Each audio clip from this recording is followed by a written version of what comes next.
नमस्कार दोस्तों। आज अपन स्टार्ट करेंगे क्लास 9th की मैथ, जिसके अंदर अपन स्टार्ट करेंगे प्रश्नावली 8.1 चतुर्भुज। तो आपके सामने मैंने एक चतुर्भुज बना रखा है। तो इस चतुर्भुज के अंदर 4 शीर्ष हैं, ए बी सी डी। 4 शीर्ष हैं, 4 ही कोण हैं, angle A, angle B, angle C व एंगल डी। 4 ही कोण होते हैं और 4 ही भुजाएं होती हैं, ए बी सी डी व ए डी। 4 भुजाएं होगी और चतुर्भुज के अंदर 2 विकर्ण होते हैं। इस तरीके से ये 2 विकर्ण, और चतुर्भुज के चारों कोणों का योग कितना होता है? 360 डिग्री होता है। ये तो हो गई चतुर्भुज की बेसिक जानकारी। अब अपन एक एक करके चतुर्भुजों के बारे में पढ़ेंगे। तो सबसे पहले चतुर्भुज आता है अपने पास समलंब चतुर्भुज। समलंब चतुर्भुज, इसके अंदर इसमें भुजाओं का एक जोड़ा क्या होगा? समांतर होगा और बाकी असमांतर होंगे। तो इसमें कोई सा भी एक जोड़ा समांतर हो सकता है। जैसे ए बी और सी डी के समांतर है तो बाकी ये दोनों असमांतर हो जाएंगे। भुजाओं का एक जोड़ा समांतर होगा। और अब अपन बात करेंगे पतंग के बारे में। तो पतंग भी एक चतुर्भुज है। इस तरीके से होता है पतंग। इसमें ये वाली भुजा इस वाली भुजा के बराबर होगी और ये वाली भुजा इस वाली भुजा के बराबर होगी। ये कोण इस कोण के बराबर होगा। ये हो गया आपके पास पतंग। समांतर चतुर्भुज के आपको गुणधर्म याद करने पड़ेंगे। इसके गुणधर्म याद हो गए तो ये चैप्टर आपके लिए आसान हो जाएगा। तो समांतर चतुर्भुज की आकृति कुछ इस प्रकार होती है। इसको नाम देता हूं मैं ए बी सी व डी। समांतर चतुर्भुज के अंदर जो दोनों भुजाओं के दोनों युग्म, मतलब ए बी और सी डी और ए डी और बी सी, भुजाओं के दोनों युग्म क्या होंगे? समांतर होंगे। समांतर का मतलब ये, अगर मैं इनको आगे बढ़ाऊं इस तरीके से तो ये एक दूसरे को कभी प्रतिच्छेद नहीं करेंगे। तो भुजाओं के दोनों जोड़े क्या होंगे? इसके अंदर समांतर होंगे। इसके गुणधर्म लिखेंगे अपन एक एक करके। तो पहला गुणधर्म आता है इसके अंदर, समांतर चतुर्भुज के अंदर जो सम्मुख कोण होते हैं, वो बराबर होते हैं। तो यहां पर अपन लिखेंगे सम्मुख कोण बराबर होते हैं।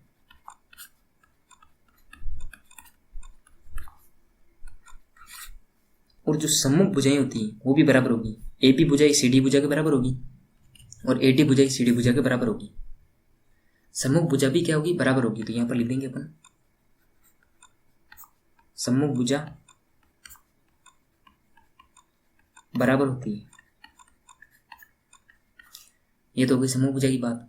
और जो इसके अंदर विकर्ण होंगे, ये वाले विकर्ण, ये AC और BD, ये क्या करेंगे? एक दूसरे को प्रतिच्छेद करेंगे, मतलब एक दूसरे को क्या करेंगे? समद्विभाजित करेंगे। तो विकर्ण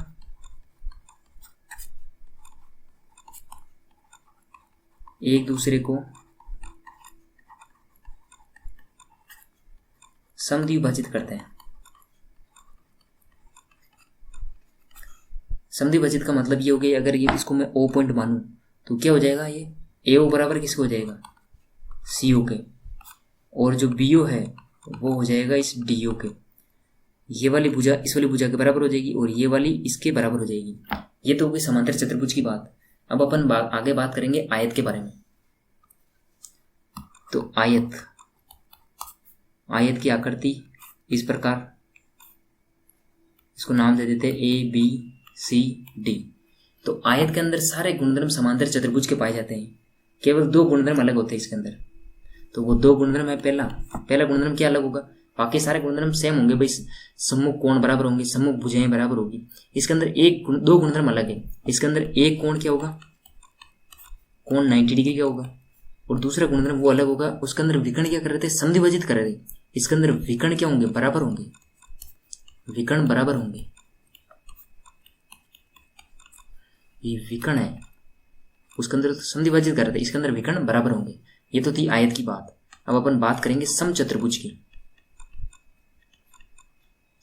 समचतुर्भुज की आकृति इस प्रकार होती है, A B C D। इसके अंदर भी सारे गुणधर्म समांतर चतुर्भुज के पाए जाते हैं। इसके अंदर 2 गुणधर्म अलग होंगे।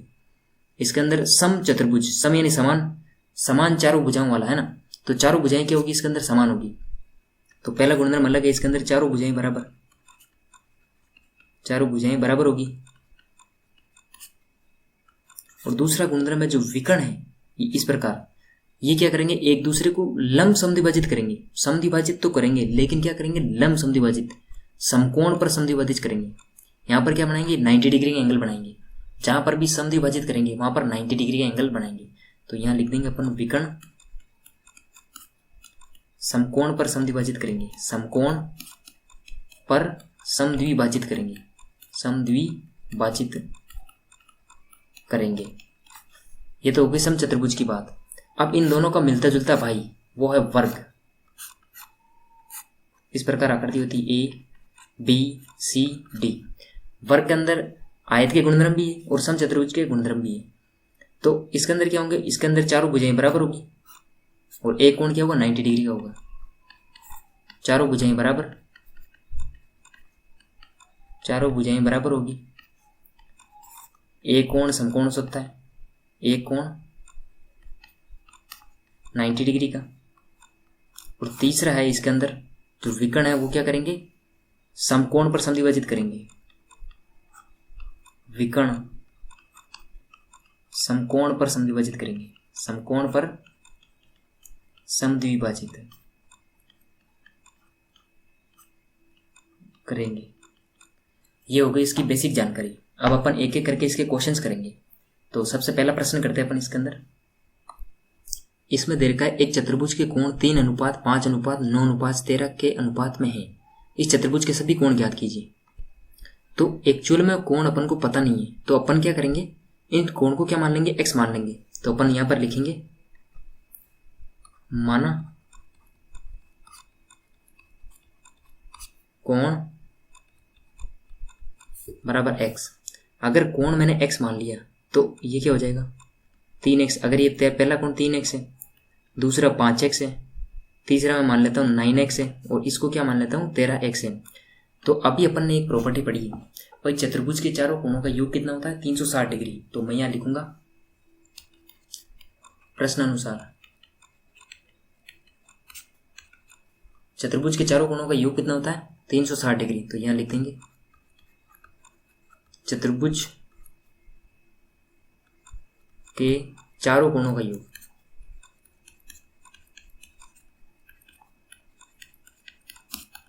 होता है 360 डिग्री।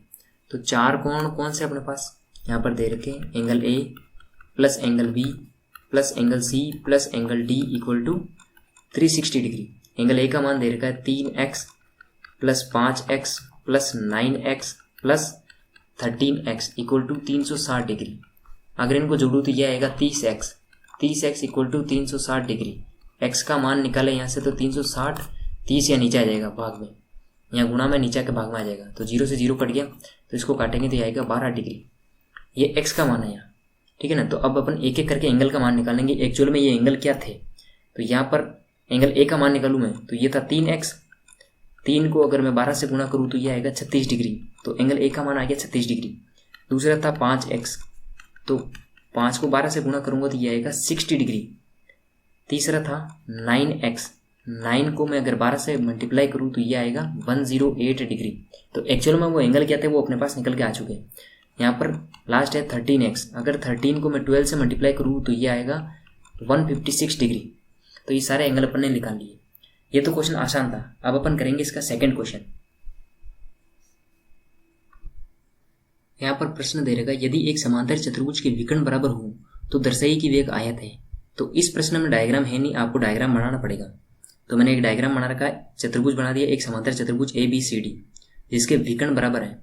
ये विकर्ण क्या है, ये बराबर है। तो इसको आयत सिद्ध करना है। तो आयत की कंडीशन क्या थी भाई, एक कोण समकोण होता है और विकर्ण बराबर होते हैं। विकर्ण तो पहले से दे रखा बराबर है, तो एक कोण 90 डिग्री करना है। अगर एंगल ए को मैं 90 डिग्री सिद्ध कर दूं तो ये क्या बन जाएगा, आयत बन जाएगा। तो इसको 90 डिग्री सिद्ध करने के लिए अपन को 2 त्रिभुज लेना पड़ेंगे। 2 त्रिभुजों को सर्वांशम कर दूं तो ये क्या आ जाएंगे, एंगल ए और एंगल बी दोनों आपस में बराबर आ जाएंगे। अगर ये दोनों बराबर आ गए तो मैं इसको 90 डिग्री आसानी से प्रूव कर सकता हूँ। तो त्रिभुज कौन से लेने पड़ेंगे अपन को, ADB व BCA। ये 2 त्रिभुज लेंगे, इनको दोनों को सर्वांशम सिद्ध करेंगे। इसके बाद अपन इस प्रश्न को आसानी से सोल्व कर लेंगे। तो सबसे पहले अपन को दिया गया क्या है वो लिख लेंगे अपन। यहाँ पर दिया गया है, दिया गया ABCD एक क्या है, समांतर चतुर्भुज है।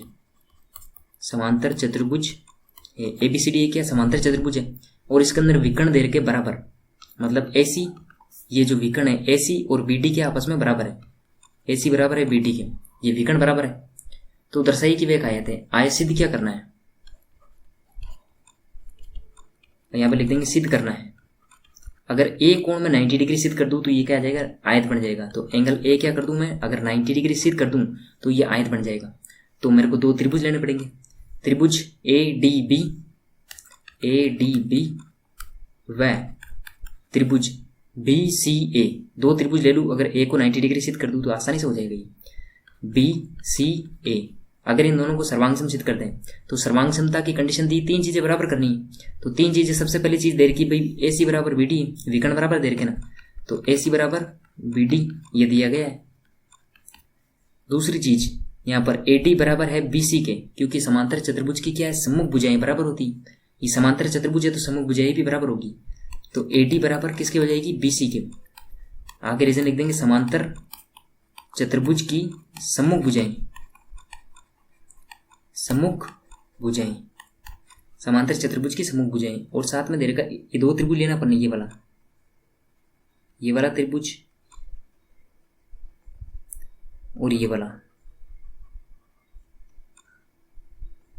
तो ये दोनों त्रिभुज का आधार क्या है, ए बी। तो आधार इन दोनों के अंदर क्या कॉमन है, तो यहां पर मैं लिख दूंगा ए बी बराबर ए बी। उपेनिष्ठ है ये, कॉमन है दोनों के अंदर।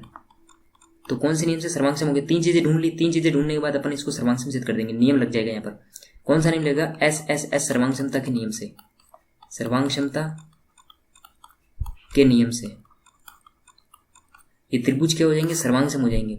तो त्रिभुज ए डी बी सर्वांग सम हो गया त्रिभुज बी सी ए के।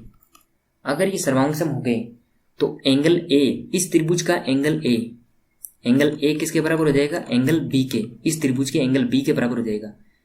इस त्रिभुज का एंगल ए और इस त्रिभुज के बी सी ए के, बी सी ए वाला जो त्रिभुज है किसके बराबर हो जाएगा, एंगल बी के बराबर हो जाएगा।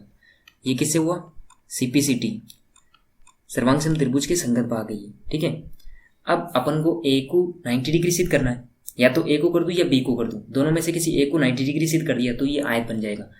तो देखो ये दो समांतर रेखाएं हैं, दो समांतर रेखाओं के बीच में एक रेखा ऐसे खींची मैंने, तो ये तिर्यक रेखा कहलाती है। तो तिर्यक रेखा के एक ही ओर बने कोणों का योग कितना होता है, 180 डिग्री होता है। तो तिर्यक रेखा के बीच में यहाँ पर कौन से बन रखे हैं, ए और बी। यहाँ पर ए और बी बन रखा है, तो मैं यहाँ लिख दूंगा angle A plus angle B equal to 180 degree. आगे रीजन लिख देंगे, तिर्यक रेखा के एक ही ओर बने कोण, एक ही और बने कोण, तिर्यक रेखा के एक ही ओर बने कोणों का योग कितना होता है, 180 डिग्री होता है। तो angle A plus angle B, मैंने अभी लिखा है एंगल ए और एंगल बी क्या बराबर है, तो मैं एंगल बी की जगह भी क्या लिख सकता हूँ, एंगल ए लिख सकता हूँ।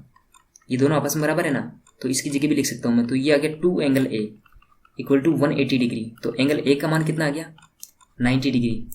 तो ये क्या बन गया, आयत बन गया। अपन ने एंगल ए को 90 डिग्री सिद्ध कर दिया, तो ये क्या बन गया, आयत बन गया। तो अपन लास्ट में लिख सकते हैं चतुर्भुज ए बी सी डी ए क्या है, आयत है। तो इस तरीके से अपन ने दूसरा प्रश्न सोल्व कर लिया। अब अपन करेंगे इसका क्वेश्चन नंबर 3। इसमें दे रखा, दर्शाइए कि यदि एक सम चतुर्भुज के विकर्ण परस्पर समकोण पर समद्विभाजित करें तो वे एक सम चतुर्भुज है। तो इसके अंदर भी डायग्राम दिया नहीं, डायग्राम तो बनाना पड़ेगा। तो एक डायग्राम बना दिया मैंने, ए बी सी डी एक क्या है, चतुर्भुज है। तो इसके विकर्ण क्या करें, समकोण पर समद्विभाजित कर रहे हैं। तो विकर्ण यहाँ पर भी 90 डिग्री का कोण बना रहे हैं, यहाँ पर भी 90 का, यहाँ पर भी 90 का और यहाँ पर भी 90 का, और समद्विभाजित भी कर रहे हैं। मतलब ये वाली भुजा इस वाली भुजा के बराबर है और ये वाली भुजा इस वाली भुजा के बराबर है। तो दिया गया क्या है, सबसे पहले तो वो लिखेंगे। तो यहां पर दिया गया है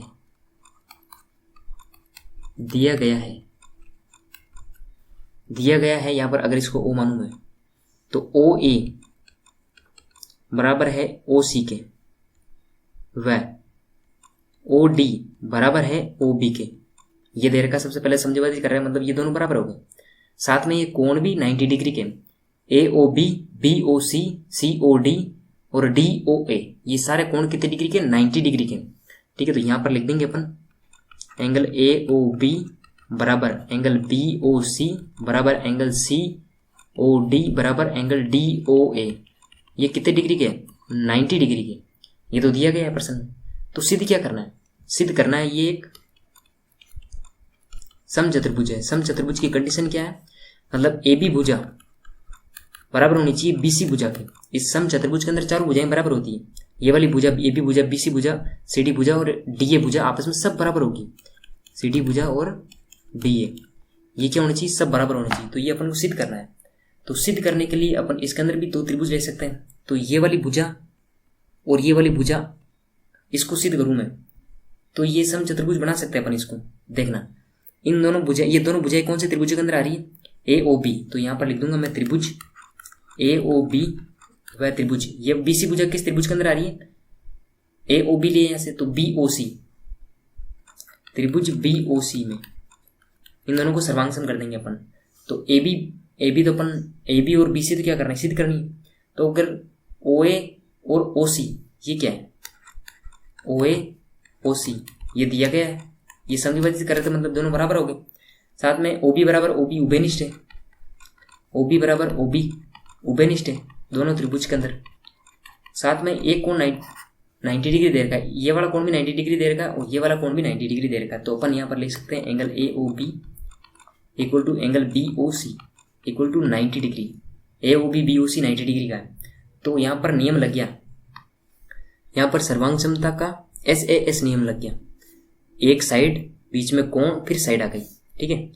तो एस ए एस सर्वांग समता के नियम से, सर्वांग समता के नियम से ये दोनों त्रिभुज क्या होंगे, सर्वांग सम हो गया। त्रिभुज ए ओ बी सर्वांग सम हो गया त्रिभुज बी ओ सी के। अगर ये दोनों त्रिभुज सर्वांग सम हो गए तो ए बी और बी सी के हो जाएंगे, बराबर हो जाएंगे। ए बी बराबर बी सी हो जाएगी। क्यों, क्योंकि सर्वांग सम त्रिभुज की क्या है, ये संगत भाग है, सीपीसीटी। तो इसी तरीके से अपन बी सी व सी डी को बराबर कर सकते हैं, सी डी व ए डी को बराबर कर सकते हैं, दो दो त्रिभुज लेकर। तो सारा प्रोसेस यही है। तो अपन इतना करने के बाद अपन डायरेक्ट लिख सकते हैं यहाँ पर, इसी तरह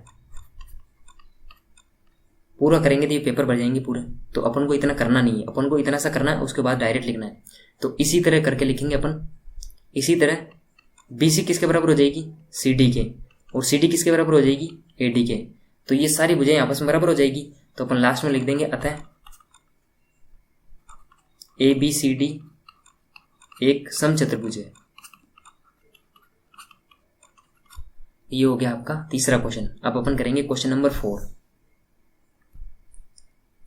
क्वेश्चन नंबर 4 है, दर्शाइए कि एक वर्ग के विकर्ण बराबर होते हैं और परस्पर समकोण पर समद्विभाजित करते हैं। तो इसके अंदर भी डायग्राम है नहीं, डायग्राम आपको बनाना है। तो डायग्राम मैंने बना दिया, ए बी सी डी क्या वर्ग है। तो इसमें दिया है ये क्या वर्ग तो देगा अपन को। तो यहाँ पर अपन सबसे पहले दिया गया है वो लिख देंगे। तो दिया गया है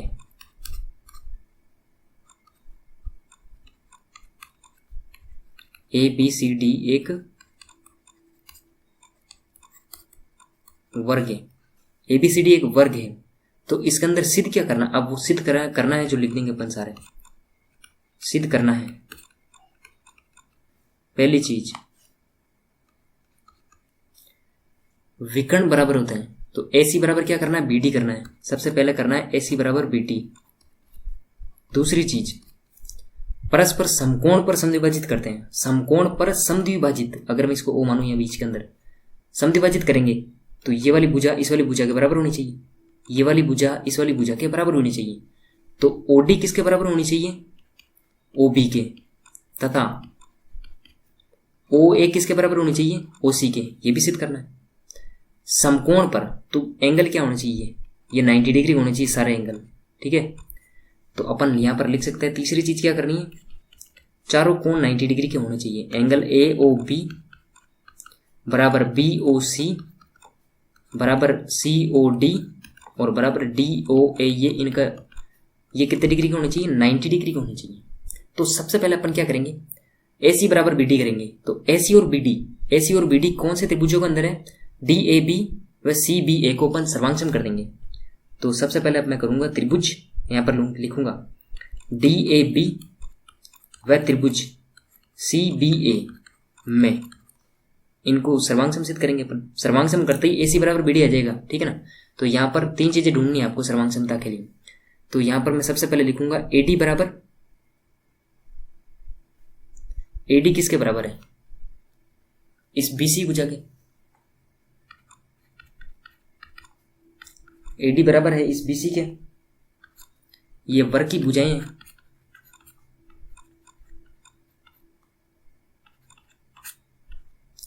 और ए बी बराबर ए बी है, दोनों के अंदर कॉमन है, उभयनिष्ठ है।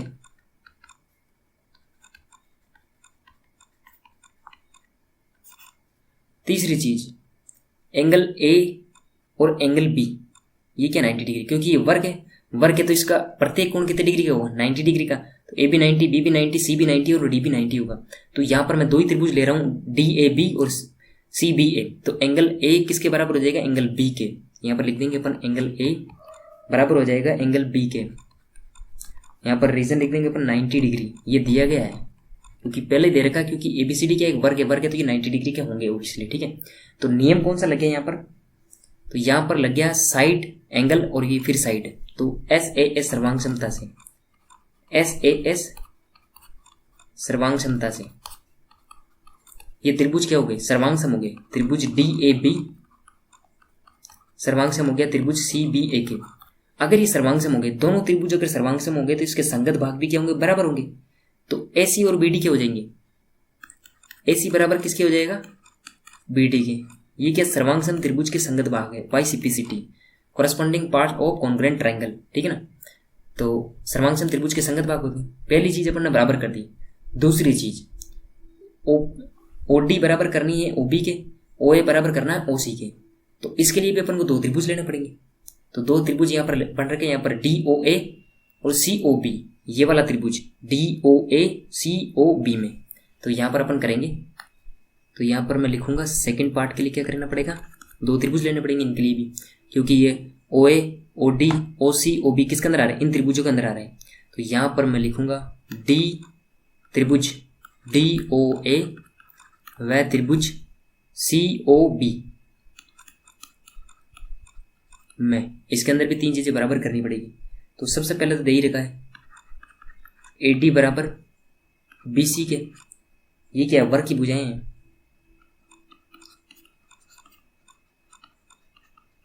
वर्ग की भुजाएं। अब क्या करना है, अब इसके अंदर कुछ बराबर है नहीं, तो केवल एक चीज बराबर थी। तो इसके अंदर अपन एंगल मान लेंगे, इसको मैं एंगल 1 मान लूँ, इसको एंगल 2 मान लूँ, इसको 3 मान लूँ, नहीं इसको 4 मान लूँ और इसको 3, 1 2 3 4, ठीक है। तो एंगल 1 किसके बराबर होगा, एंगल 2 के, क्योंकि ये दोनों क्या है, समांतर रेखाएं हैं। इसके अंदर भी सारे गुणधर्म पाए जाते हैं, क्योंकि समांतर चतुर्भुज के सारे गुणधर्म इसके अंदर है। तो ये दोनों भुजाएं समांतर हैं, समांतर है तो इसके जो बीच में जो कोण बन रहे हैं, एकांतर अंत्य कोण है ये, ठीक है ना। एकांतर अंत्य कोण क्या होते हैं, बराबर होते हैं। तो एंगल 1 बराबर होगा किसके, एंगल 1 है एंगल 2 के, क्योंकि ये दोनों भुजाएं समांतर है, समांतर है तो ये क्या बन रहे हैं, कोण, एकांतर अंत्य कोण बन रही है, ठीक है ना। इस तरीके से ये दोनों भुजाएं समांतर है, समांतर है तो ये क्या बन रहे हैं, एकांतर अंत्य कोण। जो इनके बीच में जो एकांतर अंत्य कोण बनते हैं वो क्या होते हैं, बराबर होते हैं। ये वाला कोण इस वाले कोण के बराबर होगा। तो यहाँ पर मैं लिख सकता हूँ एंगल 1 बराबर एंगल 2, एंगल 1 बराबर एंगल 2। रीजन क्या है, आगे लिख सकते हैं एकांतर अंत्य कोण, या फिर ऐसे लिख सकते हैं एडी समांतर है किसके, बीसी के। ये समांतर है तभी तो ये कोण बराबर हो गए, ठीक है। दूसरा लिखेंगे अपन एंगल 3 बराबर एंगल 4, एंगल 3 बराबर एंगल 4। एंगल 3 है वो एंगल 4 के बराबर है, तो इसके अंदर भी यही समांतर भुजाएं हैं। तो इसका रीजन भी लिख देंगे अपन एडी समांतर है बीसी के, ये समांतर हैं तो इसके बीच में जो कोण बनते हैं एकांतर अंत्य कोण वो क्या होता है, बराबर होते हैं। तो इसके अंदर नियम कौन सा लग गया, यहाँ पर ए कोण है, बीच में साइड है, फिर कोण आ गया। तो एस ए सर्वांग समता के नियम से, ठीक है ना। ये त्रिभुज क्या होंगे, सर्वांग सम होंगे। सर्वांग सम होते ही ये भुजाएं क्या हो गई, बराबर हो गई। त्रिभुज डी ओ ए सर्वांग सम हो गया त्रिभुज सी ओ बी के। अगर ये सर्वांग सम हो गए तो ये जो ओ ए है, ओ सी है, ओ बी है, ये सब क्या हो जाएंगे, बराबर हो जाएंगे, क्योंकि सर्वांग सम त्रिभुज के संगत भाग है ये, ठीक है। तो यहाँ पर लिख सकते हैं अपन ओ ए बराबर है ओ सी के व ओ डी बराबर है ओ बी के। यहाँ पर रीजन लिख देंगे सीपीसीटी, सर्वांग सम त्रिभुज के क्या है, संगत भाग है। बस ये ध्यान रखना इसके अंदर, केवल इसके अंदर एक चीज बराबर है, दूसरी चीज आपको सोचनी पड़ेगी। ये दोनों भुजाएं समांतर हैं तो समांतर के बीच में जो कोण बनते हैं एकांतर अंत्य कोण वो क्या होते हैं, बराबर होते हैं। तो यहाँ पर एंगल 1 एंगल 2 के बराबर होगा, एंगल 3 एंगल 4 के बराबर होगा। यहाँ पर एकांतर अंत्य कोण ये बन रहे हैं, ठीक है ना। एंगल 1 एंगल 2 के बराबर होगा, एंगल 3 एंगल 4 के बराबर होगा। एकांतर अंत्य कोण है ये, ठीक है, समांतर रेखाओं के बीच में बने हुए कोण है। तो ये आपको ध्यान रखना पड़ेगा। अब अपन को सिद्ध करना है तीसरा, angle A O B B O C C O D D O कितने डिग्री का करना है, 90 डिग्री का। तो इनको 90 डिग्री सिद्ध करने के लिए अपन को दो त्रिभुज फिर से सर्वांग करने पड़ेंगे। तो अपन करते हैं इसको, तो यहाँ पर अपन इसको करते हैं तो दो त्रिभुज लेने पड़ेंगे इसको भी, इसके लिए भी। तो थर्ड के लिए अगर 90 डिग्री प्रूव करना है तो अगर मैं ए ओ बी और बी ओ सी लूँ, दो त्रिभुजों को सर्वांग कर दूँ, यहाँ पर त्रिभुज लिखूंगा, त्रिभुज ए ओ बी व त्रिभुज सी ओ बी में अगर इनको सर्वांग कर दूँ तो ये आसानी से मैं 90 डिग्री प्रूव कर सकता हूँ। ठीक है, तो यहाँ पर तीन चीज़ें ढूंढनी पड़ेगी। तो सबसे पहले दे रखा ओ ए बराबर ओ सी, ये तो क्या करा अपन ने, सिद्ध करा। तो यहाँ पर अपन लिख सकते हैं ओ ए बराबर ओ सी, ये क्या किया अपन ने, अभी सिद्ध किया अभी पीछे यहाँ पर ओ ए बराबर ओ सी बराबर ये सिद्ध कर रखे थे अपन ने, तो यहाँ से अपन लिख सकते हैं सिद्ध किया। दूसरा पॉइंट देखो, यहाँ पर ओ बी बराबर ओ बी क्या है, उभयनिष्ठ है। और तीसरा लिख देंगे ए बी बराबर बी सी वर्ग की भुजाएं हैं। ठीक है ना, तो यहाँ पर लिखेंगे ओ बी बराबर ओ बी उभयनिष्ठ है, कॉमन है दोनों के अंदर। तीसरा लिखेंगे ए बी बराबर है बी सी के, तो ये क्या है, वर्ग की भुजाएं हैं। तो यहाँ पर लिख देंगे ये वर्ग की भुजाएं हैं। तो कौन से नियम से ये क्या सर्वांग सम हो गया, तो यहाँ तीनों भुजाएं हैं, तो ट्रिपल एस सर्वांग समता के नियम से, सर्वांग समता के नियम से ये क्या होंगे, तीनों सर्वांग सम होंगे। तो यहाँ पर अपन लिख सकते हैं त्रिभुज ए ओ बी सर्वांग सम हो गया त्रिभुज सी ओ बी के। अगर ये सर्वांग सम हो गए तो इसके संगत भाग भी बराबर हो जाएंगे। तो एंगल ये वाला कोण इस वाले कोण के क्या हो जाएगा, बराबर हो जाएगा। तो यहाँ पर मैं लिख सकता हूँ, नहीं सॉरी, मेरे को ये 90 डिग्री प्रूव करना ना, ओ 90 डिग्री प्रूव करना है, ये वाला ए ओ बी 90 डिग्री प्रूव करना है, बी ओ सी भी 90 डिग्री प्रूव करना है। तो ये वाला कोण इस वाले कोण के क्या हो जाएगा, बराबर हो जाएगा। तो यहाँ पर मैं लिख सकता हूँ एंगल ए ओ बी बराबर हो जाएगा एंगल बी ओ सी के। अगर ये दोनों बराबर हो गए तो यहाँ पर देखो एक चीज यहाँ पर दिख रही है अपन को, ऐसी क्या सरल रेखा पर क्या कितने डिग्री कोण बनता है, 180 डिग्री का कोण बनता है। तो 180 डिग्री कोण बड़ा कोण रहा है, तो ए ओ बी और बी ओ सी दोनों मिलकर बना रहे हैं। तो ये क्या है, रैखिक युग्म बना रहा है। ठीक है ना, ये दोनों क्या कर रहे हैं, रैखिक युग्म बना रहे हैं। तो यहाँ पर अपन लिख सकते हैं angle A O B plus angle B O C equal to 180 degree. ये क्या है, रैखिक युग्म।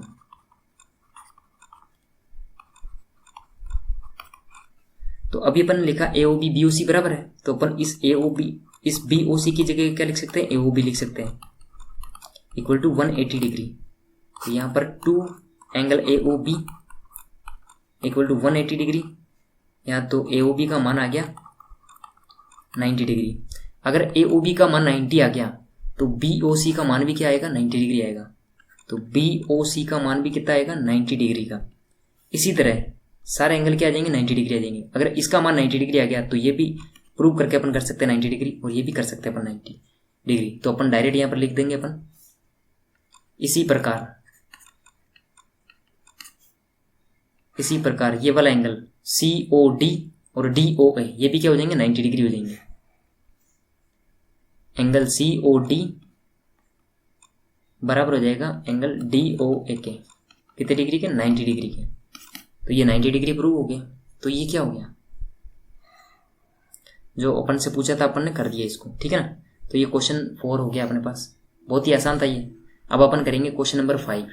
ठीक है ना, ये आसान है प्रश्न, ज्यादा हार्ड नहीं है इसके अंदर। अब अपन करेंगे क्वेश्चन नंबर 5।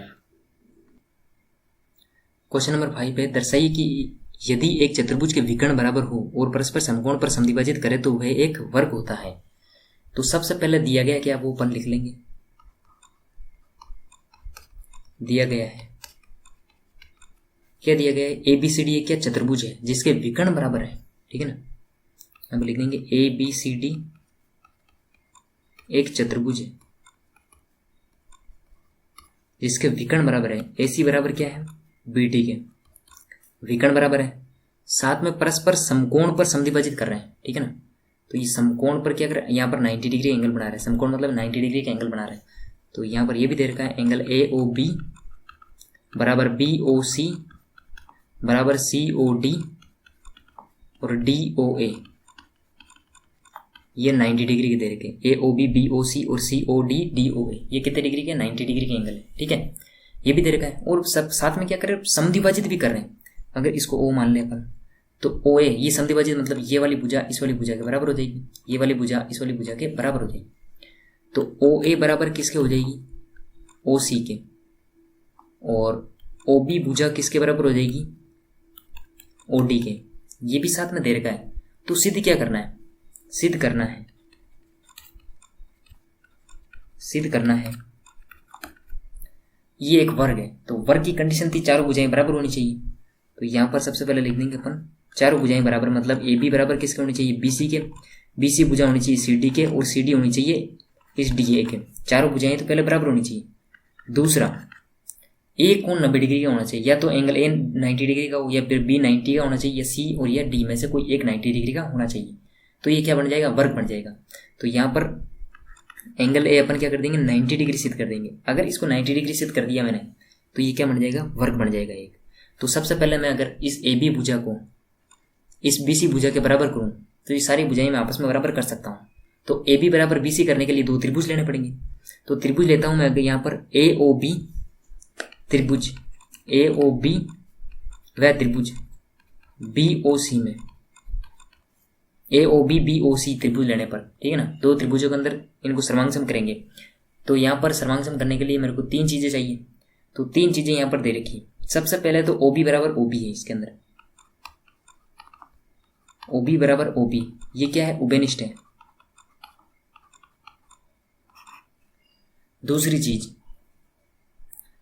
दूसरी चीज अपन को ढूंढनी है। यहाँ पर दे रखा है यहाँ पर OA बराबर OC के, क्योंकि ये दिया गया है OA बराबर OC के। यहाँ पर अपन ये भी लिख लेंगे OA बराबर OC के, ये दिया गया है। तीसरा यहाँ पर एक कोण भी दे रखा है। ये दोनों कोण क्या है? 90 डिग्री के हैं। ये वाला कोण इस वाले कोण के क्या है? बराबर है। तो यहाँ पर अपन लिख देंगे यहाँ पर एंगल AOB बराबर है एंगल BOC के, क्योंकि ये क्या है? 90 डिग्री के। 90 डिग्री ये भी दे रखा अपन को। तो यहाँ पर नियम कौन सा लग गया? सर्वांग समता का नियम लग गया। एक साइड बीच का कोण फिर साइड आ गई, ठीक है ना। तो SAS सर्वांग समता के नियम से ये त्रिभुज क्या होंगे? सर्वांग सम होंगे। तो यहाँ पर लिखेंगे अपन SAS सर्वांग समता के नियम से ये त्रिभुज क्या होंगे? सर्वांग सम होंगे। त्रिभुज कौन से? AOB सर्वांग सम हो गया त्रिभुज BOC के। अगर ये सर्वांग सम हो गए तो इसके संगत भाग भी क्या होंगे? बराबर होंगे। तो AB बराबर किसके होगा? AB बराबर होगा BC के। रीजन CPCT सर्वांग सम त्रिभुज के संगत भाग। तो ये इसी तरह अपन करके लिख सकते हैं भाई CD भुजा भी इसके बराबर होगी, BC भुजा के CD भुजा बराबर हो जाएगी, AD भुजा भी आपस में बराबर हो जाएगी। तो यहाँ पर अपन लिख सकते हैं इसी प्रकार BC भुजा इस CD भुजा के बराबर हो जाएगी, CD भुजा इस AD भुजा के बराबर हो जाएगी। ये अपन ने पहला सोल्व कर दिया। सिद्ध करना चाहे उसके अंदर अपन ने पहला वाला कर दिया। अब दूसरा करना है एंगल A 90 डिग्री करना है। ये क्या करना है? 90 डिग्री। तो 90 डिग्री करने के लिए कौन से त्रिभुजों के अंदर आ रहा है? DAB वह CBA को सर्वांग सम कर दूं। त्रिभुज ले रहा हूं मैं DAB, त्रिभुज DAB वह त्रिभुज CAB में अगर इनको सर्वांग सम कर दूं तो एंगल A बराबर एंगल B कर सकता हूं मैं, ठीक है ना। तो सबसे पहले चीज क्या दे रखी है अपन को? तीन चीजें ढूंढनी। तो DA बराबर किसके? CB के, या फिर AD बराबर किसके? BC के। ये क्या है? वर्ग की भुजाएं जो अपन ने सिद्ध करी। तो AD बराबर किसके लिखेंगे? BC के। यहाँ रीजन लिख देंगे सिद्ध किया। दूसरा AB बराबर AB लिख सकते हैं क्योंकि ये उभयनिष्ठ है। AB बराबर AB लिख सकते हैं क्योंकि ये क्या है? उभयनिष्ठ है। तीसरी चीज यहां से लिखेंगे अपन AC बराबर BD। ये क्या? विकर्ण जो कि बराबर दे रखे, ठीक है ना। ये दिया गया अपन को AC बराबर BD ये दिया गया है। तो ये तीनों भुजाएं तो SS सर्वांग समता के नियम से सर्वांग सम हो गए।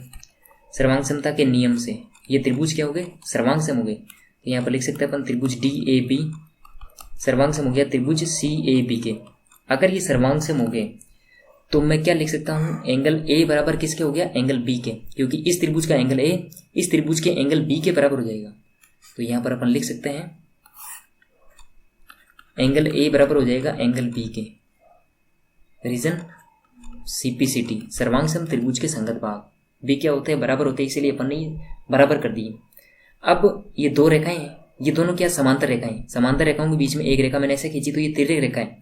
तो तिर्यक रेखा के एक ही ओर बने कोण का योग कितना होता है, 180 डिग्री होता है। तो यहाँ पर मैं लिखूंगा angle A plus angle B equal to 180 degree. तो ये रीजन लिख देंगे आगे, तिर्यक रेखा के एक ही ओर बने कोण, एक ही ओर बने कोण, तिर्यक रेखा के एक ही ओर बने कोण का योग कितना होता है, 180 डिग्री। तो एंगल ए और एंगल बी क्या बराबर है, तो angle A plus angle B की जगह भी एंगल ए लिख सकते हैं अपन। तो ये आ गया 180 डिग्री। तो ये आ गया 2 angle A equal to 180 degree. Angle A का मान आ गया 90 डिग्री। अगर एंगल ए का मान 90 डिग्री आ गया तो यही तो सिद्ध करना था अपन को। ये था इसके अंदर दूसरा सेकंड पार्ट जो अपन ने सिद्ध कर दिया। तो इस प्रकार ये क्या बन गया, तो लास्ट में लिख सकते हैं अपन, अतः चतुर्भुज ABCD एक क्या है, वर्ग है, क्योंकि अपन ने जो कंडीशन दी वो अपन ने इसके अंदर अप्लाई कर दी है। ठीक है, ये पांचों प्रश्न आपके पास सोल्व हो गए। अब अपन करेंगे क्वेश्चन नंबर 6। क्वेश्चन नंबर 6 दे रखा है, समांतर चतुर्भुज ABCD का विकर्ण AC कोण A को समद्विभाजित करता है। तो इसके अंदर डायग्राम बना हुआ है, डायग्राम बनाने की जरूरत नहीं इसके अंदर, ठीक है ना। तो AC कोण A को समद्विभाजित करता है। समद्विभाजित करता मतलब ये वाला जो कोण है, इस वाले कोण के क्या हो जाएगा, बराबर हो जाएगा। अगर मैं इस कोण को नाम दूं 1 और इसको नाम दे दूं 2, इसको दे दूं 3 और इसको दे दूं 4, तो ये 1 और 2 तो बराबर है। तो यहां पर दिया गया है एंगल 1 बराबर है एंगल 2 के, क्योंकि ये समद्विभाजित करना मतलब ये दोनों बराबर होंगे, ठीक है ना। तो सबसे पहले सिद्ध करना है एंगल C को भी समद्विभाजित करता है। कौन, AC जो है एंगल C को भी क्या कर रही है, समद्विभाजित कर रही है, मतलब 3 बराबर 4 करना है। तो सिद्ध करना है, पहला क्या करना है, एंगल 3 को एंगल 4 के बराबर करना है, ठीक है।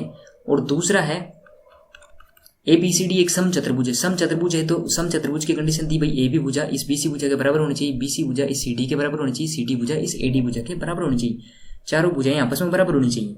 तो यहाँ पर मैं लिखूंगा ये भी सिद्ध करना है, AB बराबर BC के होनी चाहिए और BC भुजा CD के और CD भुजा AD के बराबर होनी चाहिए, तब ये क्या कहलाएगा, सम चतुर्भुज कहलाएगा।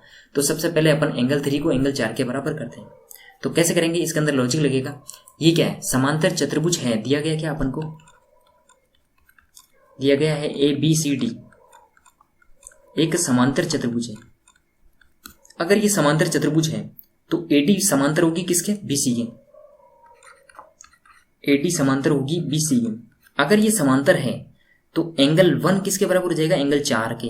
एंगल 1 किसके बराबर हो जाएगा, एंगल 4 के, क्योंकि ये क्या है, एकांतर अंतःकोण है, ठीक है ना। तो ये एंगल 1 किसके बराबर हो जाएगा, एंगल 4 के, एकांतर अंतःकोण। एंगल 1 बराबर हो जाएगा एंगल 4 के, क्योंकि ये क्या है, एकांतर अंतःकोण, एकांतर अंतःकोण। इसको समीकरण दे देते हैं अपन फर्स्ट, ये आगे काम में आएगी, ठीक है। साथ में अगर AP समांतर है किसके, CD के, ये भी तो समांतर चतुर्भुज की सम्मुख भुजाएं आपस में क्या होती है, समांतर है, ये भी समांतर है। तो AB समांतर है किसके, ये बराबर भी है और समांतर भी है। AB समांतर है किसके, CD के, ठीक है। अगर ये समांतर है तो एंगल 2 जो यहाँ पर कोण बन रहा है, एंगल 2 वो किसके बराबर हो जाएगा, एंगल 3 के। ऐसी आकृति बन रही जेड आकृति, तो ये भी क्या है, एकांतर अंतःकोण है। तो एंगल 2 किसके बराबर हो जाएगा, एंगल 3 के। तो रीजन लिख देंगे यहाँ पर एकांतर अंतःकोण, एकांतर अंतःकोण। इसको समीकरण दे देते अपन सेकंड। समीकरण 1 और समीकरण 2 से क्या पता पड़ रहा है, अपन को दे रखा दिया गया, सबसे पहले क्या दे रखा, एंगल 1 बराबर एंगल 2 है। अगर एंगल 1 और एंगल 2 बराबर है तो एंगल 3 और एंगल 4 भी क्या होंगे, बराबर होंगे आपस में। पर यहाँ से ये दोनों बराबर हो गए तो ये भी दोनों बराबर हो जाएंगे। तो समीकरण 1 व 2 से अपन लिख देंगे आगे, समीकरण 1 व 2 से अगर एंगल 1 बराबर है एंगल 2 के तो एंगल 3 बराबर भी क्या हो जाएंगे, एंगल 4 के, ठीक है। तो ये अपन ने क्या कर दिया, सिद्ध कर दिया। अगर ये सिद्ध कर दिया तो अपन क्या लिख सकते हैं, अपन को ये तो सिद्ध करना था एंगल 3 बराबर एंगल 4। तो इससे क्या पता पड़ेगा, AC क्या कर रहा है, C को भी क्या कर रहा है, समद्विभाजित कर रहा है। समद्विभाजित कर रहा तभी तो एंगल 3 और एंगल 4 बराबर आ गए, ठीक है ना। तो यहां पर अपन लिख देंगे, अतः AC C को भी, ऐसी रेखा C को भी समद्विभाजित कर रही है, समद्विभाजित भाजित करती है। अब सेकंड अपन को प्रूव करना है ए बी बराबर बी सी, ए बी बराबर किसके होनी चाहिए, बी सी भुजा के। तो ये सिद्ध करना है, तो इसके लिए अपन कर सकते, तो यहाँ पर अपन लिखेंगे, तो यहाँ पर अपन सेकंड के लिए करेंगे। तो दिया गया क्या अपन को, एंगल 1 बराबर एंगल 2 है, ये दे रखा है। और अभी अपन ने करा था एंगल 1 बराबर एंगल 4 के भी होगा, क्योंकि ये एकांतर अंतःकोण है। यहाँ पर अपन लिखेंगे एंगल 1 बराबर एंगल 4, ये क्या है, एकांतर अंतःकोण, एकांतर अंतःकोण। तो एंगल 1 बराबर एंगल 2 है, तो एंगल 1 बराबर एंगल 4 भी है। तो इससे अपन क्या लिख सकते हैं, अतः एंगल 2 बराबर एंगल 4 लिख सकते हैं अपन, ठीक है। एंगल 2 बराबर किसके हो गया, एंगल 4 के, जो एंगल 2 है वो एंगल 4 के बराबर हो गया। तो त्रिभुज लेंगे अपन, त्रिभुज ए बी सी, त्रिभुज ए बी सी के अंदर देखना, त्रिभुज ए बी सी में, ए बी सी में क्या है, एंगल 2 बराबर एंगल 4 है। अगर एंगल 2 बराबर एंगल 4 है, 2 के सामने की भुजा ए बी सी और 4 के सामने की भुजा ए बी, तो बी सी बराबर ए बी लिख सकते हैं अपन। यहाँ पर क्या लिखेंगे, बी सी बराबर ए बी। तो इसके आगे रीजन लिख देंगे अपन, सम्मुख कोण की सम्मुख भुजा, ये जो प्रमेय अपन ने 7वें चैप्टर के अंदर करी थी, ठीक है ना, सम्मुख कोण की सम्मुख भुजा आई। तो ये क्या आ गई, बराबर आ गई। अगर ये बराबर आ गई तो अपन बाकी को भी सिद्ध कर सकते हैं आसान तरीके से। तो ए बी बराबर किसके है, सी डी के, क्योंकि समांतर चतुर्भुज की क्या है, सम्मुख भुजा, क्योंकि अपन को दे रखा है समांतर चतुर्भुज ए बी सी डी, ये ए बी सी डी क्या है, समांतर चतुर्भुज है। तो ए बी समांतर होगी किसके, सी डी के, तो ये बराबर भी होगी, ठीक है ना। और ए डी किसके बराबर होगी, बी सी के। तो यहाँ पर अपन लिख सकते हैं ए बी बराबर किसके होगी, यहाँ पर ए बी बराबर होगी किसके, सी डी के, और जो ए डी बराबर होगी वो किसके होगी, बी सी के। ए डी किसके बराबर होगी, बी सी के, ए डी बराबर होगी बी सी के। अगर इसको समीकरण फर्स्ट नाम दूं तो ये क्या है, समांतर चतुर्भुज की, समांतर चतुर्भुज की सम्मुख भुजा, इसको समीकरण नाम दूं दूसरा। तो इससे क्या निकल रहा है, बी सी बराबर ए बी है, तो यहाँ पर बी सी बराबर ए डी भी है, ए बी बराबर सी डी दे रखा है यहाँ पर, और ए बी बराबर बी सी भी दे रखा है। तो समीकरण 1 व समीकरण 2 से क्या पता पड़ रहा है, ये चारों आपस में बराबर हो रहे हैं, समीकरण 1 व समीकरण 2 से। तो यहाँ पर अपन लिख देंगे समीकरण 2 से। तो ये क्या लिखेंगे अपन यहाँ पर, ए बी बराबर बी सी बराबर सी डी बराबर ए डी, ये आपस में सब क्या आ रहे हैं, बराबर आ रहे हैं। अतः ये क्या बन गया, एक समचतुर्भुज बन गया। तो यहाँ पर अपन लिख देंगे अतः ए बी सी डी एक समचतुर्भुज है, ठीक है। तो इस तरीके से अपन इस क्वेश्चन को सोल्व कर लेंगे, बहुत ही आसान प्रश्न है, ज़्यादा हार्ड नहीं है। ये हो गया आपका क्वेश्चन नंबर 6। अब अपन करेंगे क्वेश्चन नंबर 7। क्वेश्चन नंबर 7 दे रखा है ए बी सी डी एक समचतुर्भुज है। समचतुर्भुज है मतलब सारी भुजाएं की आपस में बराबर है, ठीक है ना।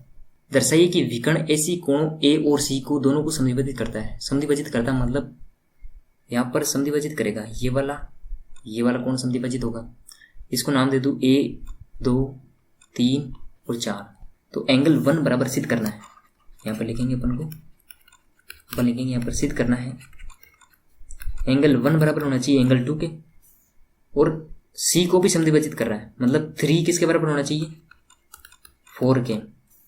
साथ में क्या दे रखा है, विकर्ण बी डी भी बी और डी को समद्विभाजित कर रहा है। तो ये इसको अगर कोण मालूम है, अगर इसको 5 मान लूँ, इसको 6, इसको 7 और इसको 8, तो ये भी बराबर होना चाहिए, मतलब 5 बराबर 6 होना चाहिए और 7 बराबर किसका होना चाहिए, 8 के।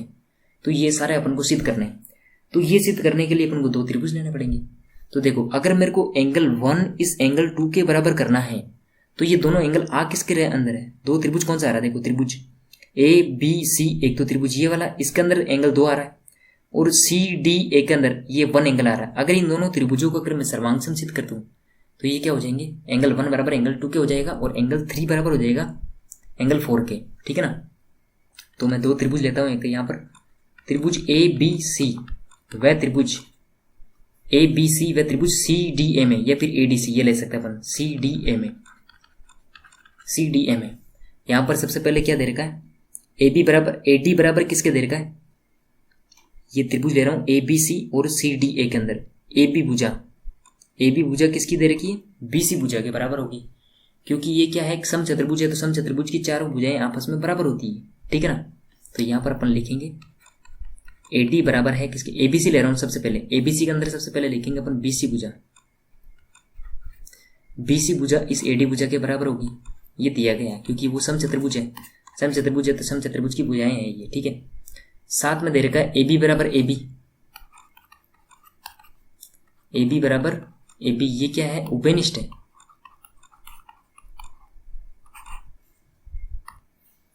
और तीसरा दे रखा है AB बराबर CD के, ठीक है। तीन चीजें मिल गई अपन को।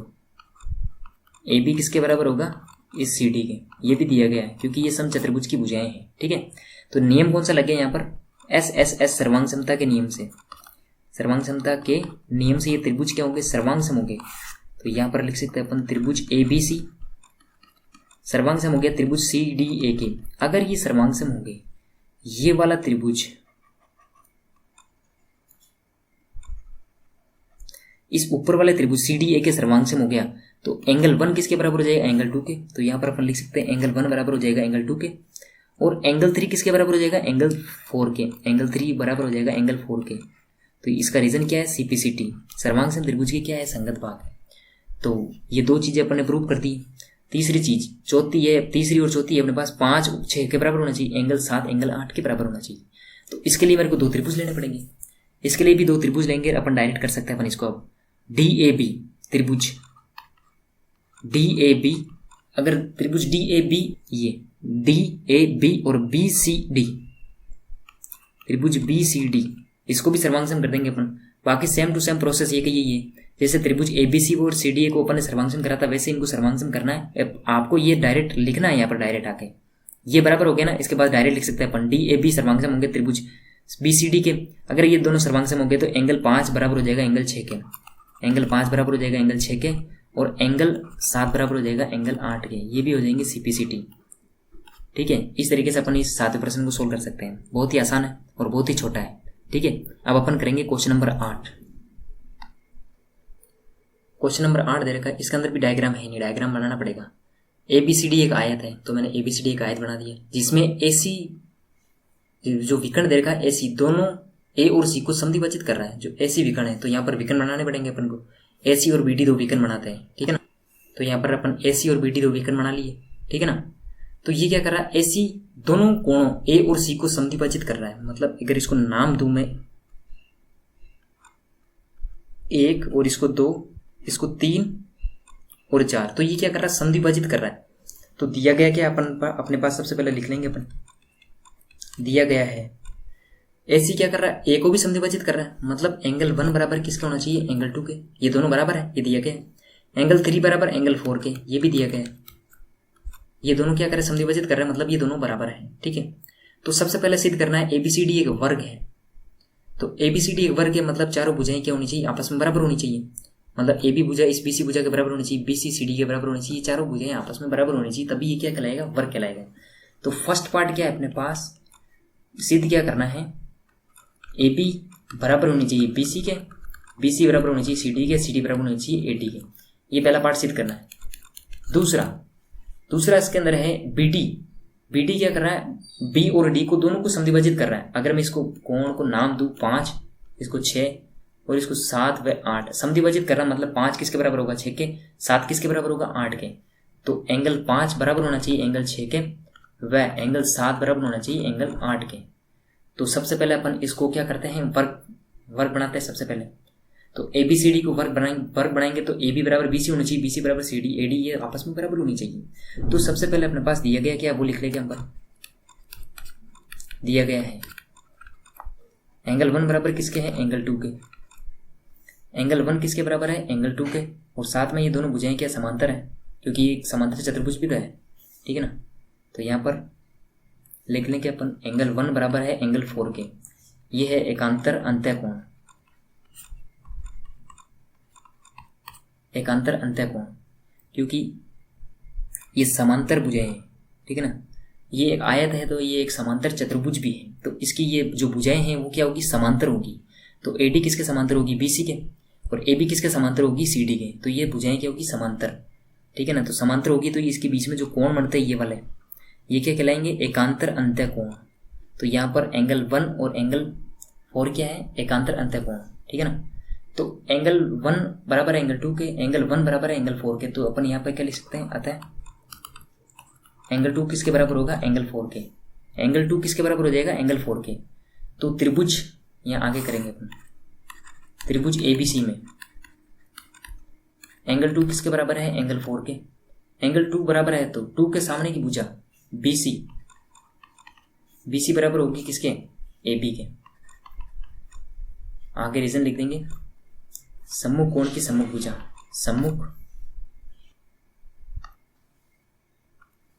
तो BC बराबर AB क्या है, ये क्या है, सम्मुख कोण की सम्मुख भुजा, सम्मुख भुजा।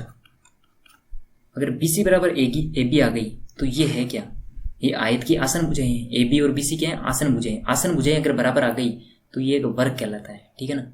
अगर आयत की दो भुजाएं आसन भुजाएं बराबर हो गई तो ये क्या कहलाएगा, वर्ग कहलाएगा। तो ये क्या है, आयत की आसन भुजाएं, अतः ये है क्या, आयत की आसन भुजाएं, आसन भुजाएं। अतः अपन लिख सकते हैं लास्ट में ABCD ये क्या है, एक वर्ग है। अगर ये आसन भुजाएं हैं तो ये ABCD क्या होगा, एक वर्ग होगा। अब अपन को सिद्ध क्या करना है, अपन को सिद्ध करना है एंगल, ये तो सिद्ध हो गया ABCD वर्ग है, ABCD वर्ग हो गया तो ये BC बराबर CD और AD क्या हो जाएंगे, बराबर हो जाएंगे साथ में। 5 बराबर करना है 6 के, एंगल 5 एंगल 6 के बराबर करना है, एंगल 5 और 6 बराबर करना है, एंगल 7 और एंगल 8 बराबर करना है। तो 5 और 6 आ किसके रहे अंदर, ठीक है ना। तो एंगल 5 आ रहा है कौन से त्रिभुज के अंदर, DAB, और 6 किसके अंदर आ रहा है, BCD के अंदर। तो त्रिभुज DAB यहाँ पर लिखेंगे, त्रिभुज DAB व त्रिभुज BCD में इन दोनों त्रिभुजों को अपन क्या कर देंगे, सर्वांगसम कर देंगे। अगर सर्वांगसम कर दिए तो ये क्या हो जाएंगे आपस में, जो ये एंगल है 5 और 6 ये आपस में बराबर। तो यहाँ पर सबसे पहले क्या दे रखा है, सबसे पहले दे रखा है इन दोनों त्रिभुजों के अंदर DAB और BCD के अंदर यहाँ पर दिया है AB बराबर किसके, ये वाला जो त्रिभुज है DAB और BCD के अंदर AB किसके बराबर हो जाएगी, BC भुजा के बराबर, क्योंकि ये क्या है, वर्ग की भुजाएं, वर्ग की भुजाएं आपस में बराबर होती है। ये वाली भुजा इस वाली भुजा के बराबर हो जाएगी और CD भुजा इस AD भुजा के बराबर हो जाएगी। तो यहाँ पर दो चीजें मिल गई अपन को, अपन लिख देंगे यहाँ पर AB भुजा इस BC भुजा के बराबर हो जाएगी और जो AD भुजा है वो CD भुजा के बराबर हो जाएगी, AD भुजा CD भुजा के बराबर हो जाएगी। इसका रीजन लिख देंगे, वर्ग की भुजाएं। तीसरी चीज ढूंढनी है, तो तीसरी चीज दे रखी, इन दोनों त्रिभुजों के अंदर कॉमन क्या है, जो BD है वो क्या है, दोनों त्रिभुजों के अंदर उभयनिष्ठ है। ये BD दे रखा है यहाँ पर, ये दोनों त्रिभुजों के अंदर क्या है, उभयनिष्ठ है। तो यहाँ पर अपन लिख देंगे BD बराबर BD, ये क्या है, उभयनिष्ठ बिंदु, उभयनिष्ठ। सर्वांगसमता का नियम लग गया यहाँ पर SSS का, क्योंकि तीनों क्या साइड है, तो SSS सर्वांगसमता के नियम से, सर्वांगसमता के नियम से ये त्रिभुज क्या होंगे, सर्वांगसम होंगे। तो यहाँ ऊपर लिख देंगे अपन त्रिभुज DAB सर्वांगसम है त्रिभुज BCD के। अगर ये त्रिभुज सर्वांगसम है तो इसके संगत भाग भी क्या होंगे, बराबर। तो 5 किसके बराबर आ जाएगा, 6 के, क्योंकि इस त्रिभुज DAB का एंगल 5 इस एंगल BCD वाले त्रिभुज के एंगल 6 के बराबर आ जाएगा और 7 किसके बराबर हो जाएगा, 8 के। तो यहाँ पर लास्ट में लिख सकते हैं अपन एंगल 5 बराबर आ जाएगा एंगल 6 के और एंगल 7 किसके बराबर आ जाएगा, एंगल 8 के। रीजन है YCPCT, सर्वांगसम त्रिभुज के संगत भाग है, ठीक है।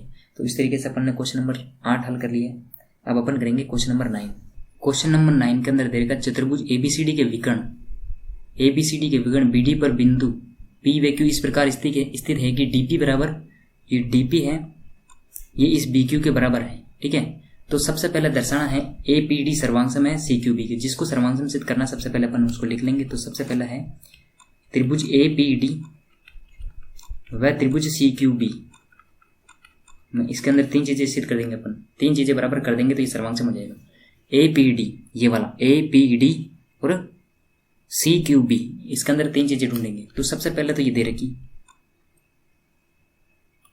BC बराबर AD के दे रखा है, ये क्या है, समांतर चतुर्भुज है तो इसकी सम्मुख भुजाएं बराबर होती है। तो यहाँ पर अपन लिख देंगे BC बराबर किसके हो जाएगी, AD के। ये समांतर चतुर्भुज की सम्मुख भुजा, तो यहाँ पर लिख देंगे समांतर चतुर्भुज की सम्मुख भुजा।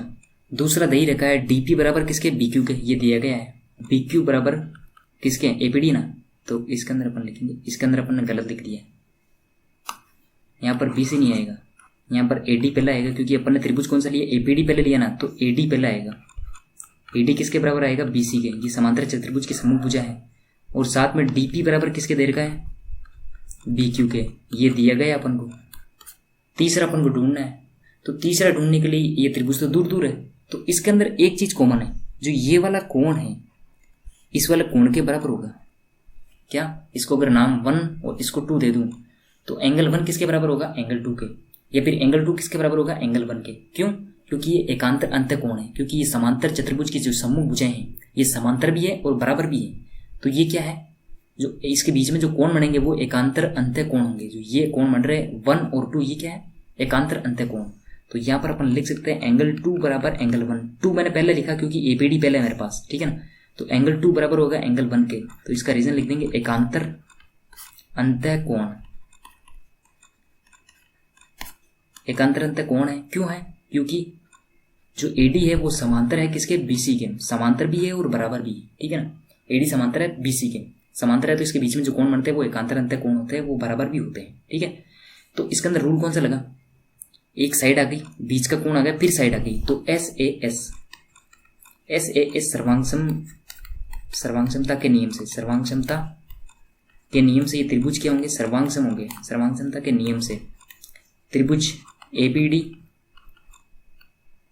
सर्वांगसम हो गया त्रिभुज सी क्यू बी के, ये सर्वांगसम हो गए, ठीक है। तो ये पहला कर लिया अपन ने। अगर ये दोनों सर्वांगसम हो गए तो दूसरा पार्ट अपन आसानी से कर सकते हैं। तो दूसरे पार्ट में क्या दे रखा है, दूसरा पार्ट दे रखा है एपी बराबर किसके, सी क्यू के, एपी ये वाली भुजा किसके, सी क्यू के। तो ये दोनों त्रिभुज अभी अपन ने सर्वांगसम करे, तो ये सर्वांगसम त्रिभुज के क्या है, संगत भाग है। इस त्रिभुज का ये और इस त्रिभुज का ये, तो ये क्या है, सीपीसीटी, सर्वांगसम त्रिभुज के संगत भाग बराबर होते हैं, तो ये दोनों बराबर हो गए। ये अपन ने बहुत ही आसान तरीके से ये दूसरा पार्ट भी सरल कर लिया। अब अपन करेंगे तीसरा पार्ट। तीसरे पार्ट में क्या दे रखा है, त्रिभुज ए क्यू बी ये वाला पोर्शन इधर वाला, सीपीडी के, सीपीडी इस वाले पोर्शन के अपन को सर्वांगसम करना है। तो सर्वांगसम करने के लिए 3 चीजें ढूंढनी पड़ती है। तो पहली चीज तो दे ही रखी है, जो बी क्यू बराबर है किसके, इस वाले के, और साथ में जो ए बी है वो भी किसके बराबर है, डीसी के, क्योंकि समांतर चतुर्भुज है तो सम्मुख भुजाएं बराबर होगी। और एक कोण बराबर दे रखा है यहाँ पर, जो एंगल बी है, यहाँ पर एंगल अगर बी इसको 3 मानूं मैं और एंगल इसको 4, तो एंगल 3 किसके बराबर होगा, एंगल 4 के, क्योंकि ए बी समांतर है किसके, सी डी के। अगर ये समांतर है तो इसके बीच में जो कोण बनेंगे वो एकांतर अंतःकोण होंगे, वो भी क्या होंगे, बराबर होंगे। तो 3 चीजें यहाँ पर भी अपन ने ढूंढ ली। तो अपन इसको कर देंगे अपन तीसरा part, A Q B C P D, त्रिभुज ए क्यू बी व त्रिभुज सी पी डी में 3 चीजें अपन ने ढूंढ ली थी पहले ही। ए बी बराबर होगी किसके, डी सी के, ए बी बराबर लिख देंगे डी सी के, समांतर चतुर्भुज की सम्मुख भुजा। दूसरी चीज एंगल 3 किसके बराबर होगा, एंगल 4 के, एकांतर अंतःकोण। एंगल 3 किसके बराबर होगा, एंगल 4 के, एकांतर अंतःकोण। या फिर अपन लिख सकते हैं ए बी समांतर है डीसी के, ए बी समांतर है डीसी के, ये हो गया दूसरा। तीसरी चीज अपन यहां पर लिखेंगे, तीसरी चीज तो दे रखी बी क्यू बराबर है डीपी के, ठीक है, ये दिया गया अपन को, बी क्यू बराबर है डीपी के, ये दिया गया। तो यहाँ पर नियम कौन सा लगा सर्वांगसमता का, एक भुजा दे रखी, बीच का कोण दे रखा, फिर भुजा दे रखी, तो एस ए एस सर्वांगसमता का नियम यहाँ पर भी लग गया। एस ए एस सर्वांगसमता के नियम से, सर्वांगसमता के नियम से ये त्रिभुज क्या होंगे, सर्वांगसम होंगे। तो यहाँ पर अपन लिख देंगे त्रिभुज ए क्यू बी सर्वांगसम हो गया त्रिभुज सी पी डी के, ये सर्वांगसम होंगे। अब इसके अंदर सोल्व क्या करना है, और ए क्यू बराबर सी पी, ए क्यू किसके बराबर करना है, सी पी के। तो ये दोनों त्रिभुज अब अपने सर्वांग सिद्ध करे, तो ये इसके क्या है, संगत भाग है। ए क्यू बराबर हो जाएगा सी पी के, यहाँ पर रीजन लिख देंगे सी पी सी टी, सर्वांग त्रिभुज के संगत भाग। ठीक है, अब लास्ट में क्या सिद्ध करना है, fifth part A P C Q, A P C Q, इसको क्या करना है, चतुर्भुज, समांतर चतुर्भुज प्रूव करना है अपन को। ठीक है ना, तो इसको भी कर लेंगे अपन। तो इसके अंदर अभी अपन ने क्या करा था, ये वाला त्रिभुज सर्वांग करा, जिससे क्या आ गई, ए क्यू बराबर किसके आ गई, सी पी के, और ये वाला त्रिभुज इस वाले त्रिभुज के सर्वांग करा तो ए पी बराबर किसके आ गई, सी क्यू के। तो ये भुजाएं दोनों क्या हो गई, बराबर हो गई आपस में, सारी भुजाएं बराबर है। तो अपन लास्ट में क्या लिखेंगे, यहाँ पर फिफ्थ पार्ट है अपने पास, जिसमें ए पी बराबर किसके, सी क्यू के, ये भी अपन ने सिद्ध करे और ये अभी सिद्ध करा है, ए क्यू बराबर किसके, सी पी के। अगर ये बराबर है तो भुजाओं के दोनों युग्म क्या है, समांतर है। भुजाओं के दोनों युग्म क्या है, बराबर भी है समांतर भी है। ठीक है ना, तो अपन लिख देंगे चतुर्भुज ए पी सी क्यू में सम्मुख भुजा के दोनों युग्म बराबर है।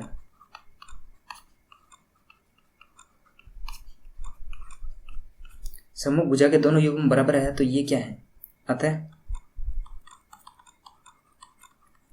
ये एक समांतर चतुर्भुज है। तो इस तरीके से अपन ने क्वेश्चन नंबर 9 भी सोल्व कर लिया। अब अपन करेंगे क्वेश्चन नंबर 10। तो क्वेश्चन नंबर 10 करते हैं अपन। क्वेश्चन नंबर 10 दे रखा है एबीसीडी एक समांतर चतुर्भुज है। ठीक है, एबीसीडी क्या है, एक समांतर चतुर्भुज, डायग्राम इसके अंदर दे रखा है। समांतर चतुर्भुज है तो इसकी सम्मुख भुजाएं क्या होगी, बराबर होगी। ए बी बराबर किसकी हो जाएगी, सी डी के, और बी सी बराबर किसकी हो जाएगी, ए डी की। इसके अंदर दे रखा है ए पी और सी क्यू शीर्षों ए और सी से विकर्ण बी डी पर क्रमशः लंब है। इस पर लंब डाल रहे तो इस तरफ भी क्या होंगे, 90 डिग्री का एंगल बनाएंगे, और इस तरफ भी क्या बनाएंगे, 90 डिग्री एंगल। दोनों तरफ 90 के एंगल बना रहे हैं। तो दर्शाइए कि ए पी बी, त्रिभुज ए पी बी और त्रिभुज सी क्यू डी ये सर्वांगसम है। तो जिसको सर्वांगसम करना सबसे पहले उसको लिखेंगे अपन, त्रिभुज ए पी बी वह त्रिभुज सी क्यू डी में। ठीक है, इसको सर्वांगसम करना तो सबसे पहले अपन इसको लिखेंगे। तो इसके अंदर 3 चीजें ढूंढनी। ए पी बराबर किसके है, सी डी के, क्योंकि समांतर चतुर्भुज की क्या है, सम्मुख भुजा। तो यहां पर अपन लिखेंगे ए बी बराबर किसके है, सी डी के। रीजन लिख देंगे समांतर चतुर्भुज की सम्मुख भुजा। ये आ गई समांतर चतुर्भुज की सम्मुख भुजा, पहला रीजन। दूसरा दे रखा अपन को A P B, angle A P B बराबर है किसके, एंगल सी क्यू डी के, एंगल सी क्यू डी के। ये कितने डिग्री दे रखा, 90 डिग्री। ये भी दिया गया अपन को, अभी दिया भाई। ये क्या कर रहा है, लंब डाल रहा है, तो ये 90 डिग्री क्या है, ये क्या दिया गया है। तीसरी चीज अपन को ढूंढनी है। तीसरी चीज इसके अंदर देखो, अगर इसको एंगल 1 मालूम है और इसको एंगल 2 मालूम है, तो एंगल 1 किसके बराबर हो जाएगा, एंगल 2 के, क्योंकि ए बी समांतर है किसके, सी डी के। ए बी समांतर है किसके, सी डी के, और ए बी बराबर भी है किसके, सी डी के।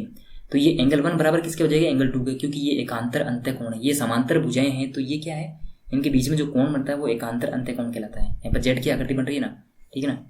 तो एंगल 1 किसके बराबर आ जाएगा, एंगल 2 के। इसका रीजन लिख देंगे एकांतर अंत्यकोण। ठीक है, या फिर ऐसे लिख सकते हैं ए बी समांतर है किसके, सी डी के। अगर ये समांतर है तो इसके बीच में जो कोण बनते हैं वो एकांतर अंत्यकोण बराबर होता है। ठीक है, तो इसके अंदर कौन सा नियम लग गया, 2 कोण और 1 भुजा।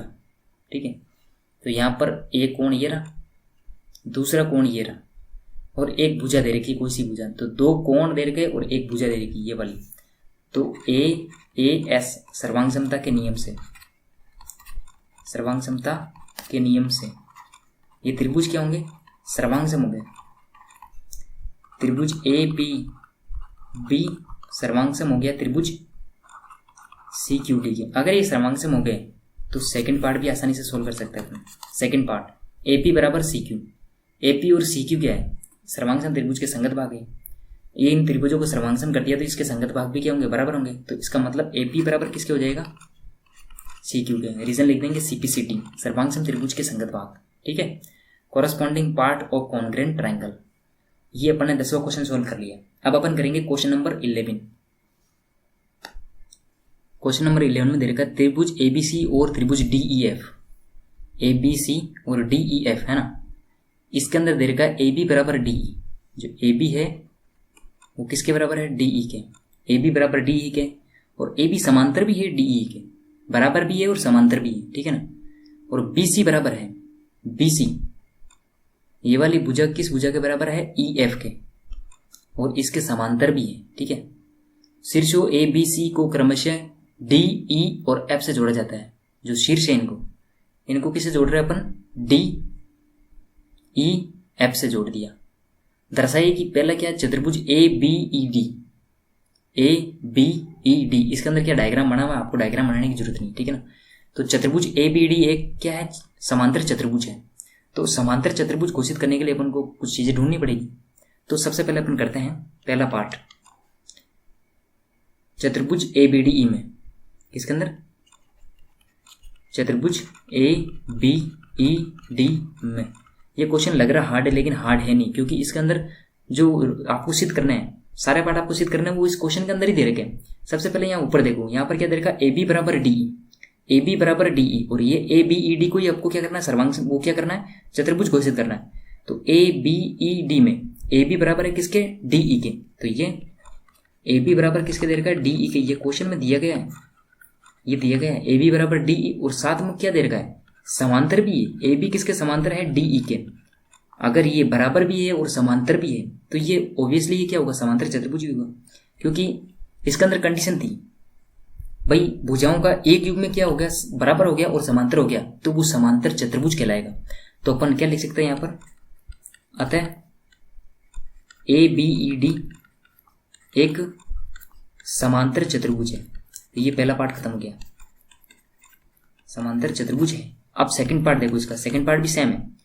सेकंड पार्ट दे रखा है चतुर्भुज BEFC, BEFC ये वाला पार्टसन, इसके अंदर BC बराबर है EF के, और समांतर भी है, बराबर भी है और समांतर भी है। तो ये ऑब्वियसली ये क्या हो गया, समांतर चतुर्भुज हो गया, क्योंकि इसके अंदर कुछ करना है नहीं आपको, इसके अंदर सब कुछ क्वेश्चन में दे रखा है, क्योंकि BC बराबर EF के और BC समांतर भी है। भुजाओं का एक युग में बराबर हो गया और समांतर हो गया, तो वो समांतर चतुर्भुज कहलाता है। तो यहाँ पर अपन लिख देंगे चतुर्भुज BEFC में BC बराबर है EF के, और BC समांतर भी है किसके, EF के। ये दिया गया है, ये दिया गया है, तो ये ऑब्वियसली क्या हो गया, समांतर चतुर्भुज हो गया। अतः BEFC एक क्या है, समांतर चतुर्भुज है। ये हो गए दोनों पार्ट। तीसरा पार्ट, AD समांतर है CF के और AD बराबर भी है CF के। जो AD है वो समांतर है CF के, और AD किसके बराबर है, CF के। ये आपको सिद्ध करना है, तो अपन करेंगे यहाँ पर। तो यहाँ पर अभी जस्ट अपन ने कराया भाई ABED, ये क्या करा था, समांतर चतुर्भुज सिद्ध करा था। और BCED, BCEF ये भी क्या करा था अपन, समांतर चतुर्भुज करा था अभी, ठीक है ना। तो AD किसके समांतर होगा, जो AD भुजा है वो किसके समांतर होगी, BE के। तो यहाँ पर अपन लिख देंगे तीसरा पार्ट, AD बराबर भी होगी BE के, और AD समांतर भी होगी किसके, BE के, ठीक है। ये समांतर चतुर्भुज की क्या है, सम्मुख भुजा। भाई ये समांतर चतुर्भुज था, अभी अपन ने इसको सिद्ध करा था, तो ये इसकी सम्मुख भुजा हुई ना, समांतर चतुर्भुज की सम्मुख भुजा। इसको नाम दे देता हूं समीकरण फर्स्ट, ये आगे काम आएगी। दूसरा देखो BEFC के अंदर जो BE था वो किसके, BE को मैं अगर ये समांतर चतुर्भुज अपन ने सिद्ध करा, तो BE किसके बराबर कर सकता हूं मैं, CF के। तो BE बराबर है CF के, और BE समांतर भी होगा CF के। ये भी क्या है, समांतर चतुर्भुज की क्या है, सम्मुख भुजा। सेम रीजन समीकरण 2 देख सकता हूं। समीकरण 1 व समीकरण 2 को अगर मैं बराबर करूं, तो BE के बराबर AD है और BE के बराबर भी CF है। तो मैं क्या लिख सकता हूं, AD बराबर CF लिख सकता हूं ना। इस समीकरण से इस समीकरण को दोनों को बराबर करूं, तो इस BE क्या है, इसके अंदर दोनों के अंदर बराबर है, तो AD किसके बराबर आ जाएगा, CF के। तो यहां पर अपन लिख सकते हैं समीकरण 1 बराबर समीकरण 2 करने पर, समीकरण 1 व समीकरण 2 को बराबर करूं तो AD किसके बराबर आ जाएगा, CF के, और यही अपन को सिद्ध करना था। AD अगर CF के बराबर आ गया तो AD समांतर भी होगा CF के, ठीक है, ये अपन ने सिद्ध कर दिया। अब फोर्थ पार्ट है इसका, चतुर्भुज ACFD एक समांतर चतुर्भुज है, ये बहुत ही आसान हो जाएगा। ACFD ये एक समांतर चतुर्भुज करना है, तो अपन करते हैं इसको ACFD के अंदर, है ना। तो अभी अपन ने क्या करा, AD समांतर है CF के, अगर AD बराबर है CF के और AD समांतर भी है CF के, तो अपन क्या लिख सकते हैं, अगर एक भुजाओं का एक युग्म भी बराबर और समांतर हो गया तो ये क्या कहलाएगा, एक समांतर चतुर्भुज कहलाएगा। तो अपन यहाँ पर लिख सकते हैं, कौन सा पार्ट है, फोर्थ पार्ट है। तो चतुर्भुज ACFD में AD बराबर है किसके, CF के, और AD समांतर है CF के, तो अपन लिख सकते हैं अतः ACFD एक समांतर चतुर्भुज है। ये हो गया अपना फोर्थ पार्ट। अब अपन करेंगे फिफ्थ पार्ट इसका।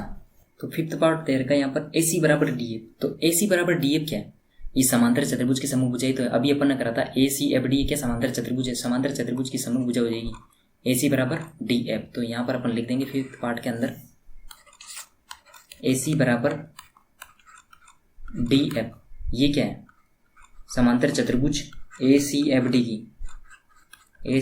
की समूह भुजा, ये भी हो गया। सिक्स्थ पार्ट दे रखा है अपने पास, त्रिभुज ABC व त्रिभुज DEF को क्या करना, सर्वांग सिद्ध करना है। तो ये आसानी से कर लेंगे क्योंकि तीनों भुजाएं आपस में बराबर हो गई। ये AB भुजा इस ED भुजा के बराबर हो जाएगी, AC इस DF के बराबर हो जाएगी, BC इस EF के बराबर हो जाएगी। तीनों भुजाएं आपस में बराबर है, तो अपन कर सकते हैं अपन इसको आसानी से। त्रिभुज ABC जिसको सर्वांग करना है सबसे पहले उसको लिखेंगे, त्रिभुज ABC, ये रहा सिक्स्थ पार्ट, त्रिभुज ABC DEF के, है ना। तो त्रिभुज ABC व त्रिभुज DEF में, ठीक है ना, तीन चीजें ढूंढनी है अपन को। तो तीन चीजें ढूंढेंगे अपन, AB बराबर किसके, DE के, यहां पर लिखेंगे अपन AB बराबर DE के, ये दिया गया है, और BC बराबर भी क्या है, EF के, ये भी दिया गया है।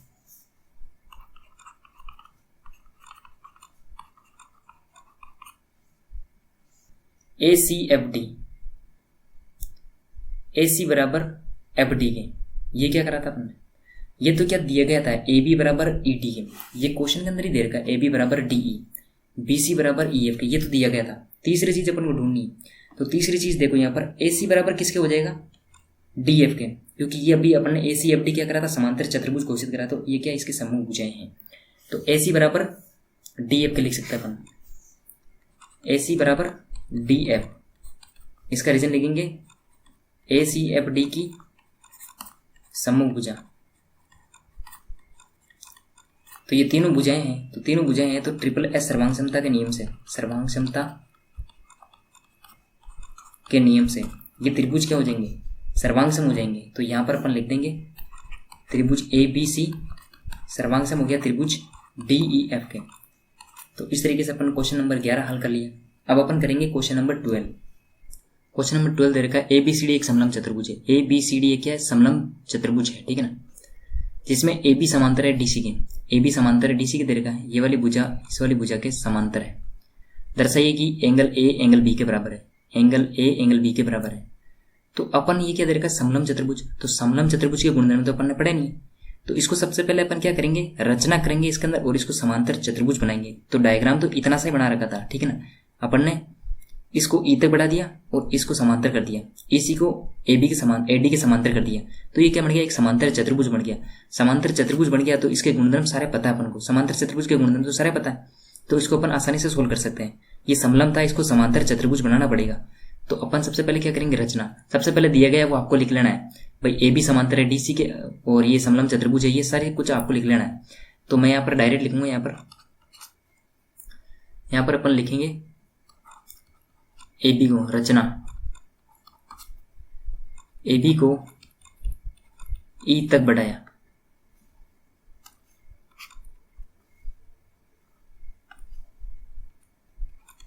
ई तक बढ़ाया तथा इसको ई तक बढ़ा दिया, एडी समांतर कर दी, एडी समांतर सी ई खींचा, एडी समांतर सी ई खींच दिया अपन ने, तो ये ए ई सी डी क्या बन गया, एक समांतर चतुर्भुज बन गया। आता है समांतर चतुर्भुज बन गया, तो ए ई किसके बराबर हो गया, ए ई किसके बराबर हो गया, सी डी के, और साथ में ए ई समांतर भी हो जाएगा सी डी के, क्योंकि अपन ने इसको इतना सा ई तक बढ़ा दिया तो कोई फर्क नहीं पड़ेगा, इसके बीच की दूरी का कोई फर्क नहीं पड़ेगा। ए ई समांतर भी होगा सी डी के और ए ई बराबर भी होगा सी डी के। ठीक है, ये समांतर चतुर्भुज बन गया अब। ठीक है, तो अतः अपन लिख देंगे ए ई सी डी एक समांतर चतुर्भुज है। ठीक है, अब अपन करते हैं आगे। अब अपन करेंगे इसका फर्स्ट पार्ट। ठीक है ना, तो फर्स्ट पार्ट क्या है, एंगल ए बराबर होना चाहिए एंगल बी के। ये एंगल ए ये वाला इस बी के बराबर होना चाहिए, तो इसको अगर मैं 1 मान लूँ, इसको 2 मान लूँ, तो 1 बराबर होना चाहिए 2 के। तो अपन करेंगे फर्स्ट पार्ट। तो फर्स्ट पार्ट के अंदर क्या दे रखा है, एंगल 1 बराबर होना चाहिए एंगल 2 के। तो ये अपन डायरेक्ट करेंगे नहीं, इसको पहले अपन क्या करेंगे, ये समांतर चतुर्भुज दे रखा अपने पास ए ई सी डी, इसके अंदर क्या बराबर है, ए डी समांतर है ई सी के। क्या दिया गया है, ए डी समांतर है ई सी के, ये दे रखा अपन को, और साथ में ये भी दे रखा है ए डी समांतर है ई सी के और ए डी बराबर भी है ई सी के, ये दिया गया है, और ए डी बराबर है बी सी के, ये भी दिया गया है।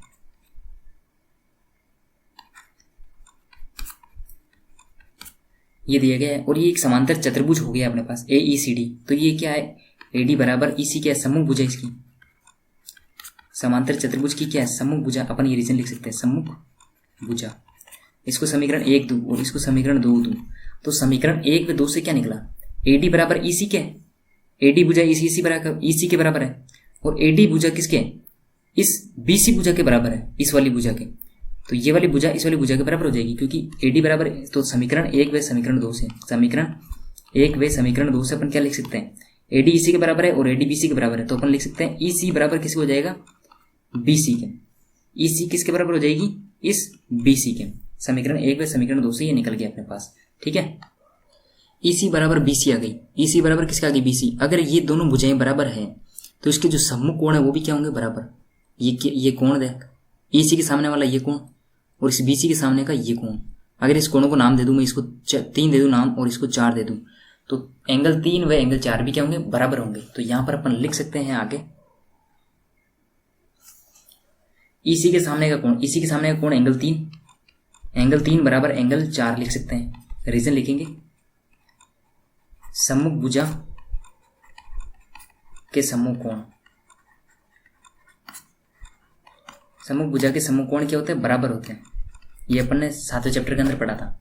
ठीक है, तो अब यहां पर देखो एक चीज,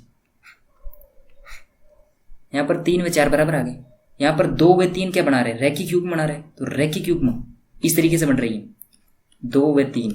तो ये जो रैखिक युग्म बन रहा है, इनका योग कितना होता है, इनका योग होता है 180 डिग्री। तो यहां पर अपन लिख सकते हैं angle 2 plus angle 3 equal to 180 degree. इसका रीजन लिख देंगे अपन रैखिक युग्म,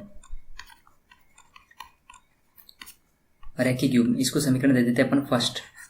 ठीक है, और यहां पर समीकरण, और जो एंगल 1 और एंगल 4 है इनका योग भी 180 डिग्री आएगा। क्यों आएगा, क्योंकि देखो एडी क्या है, समांतर भुजाएं, एडी और ईसी क्या है, समांतर भुजाएं हैं।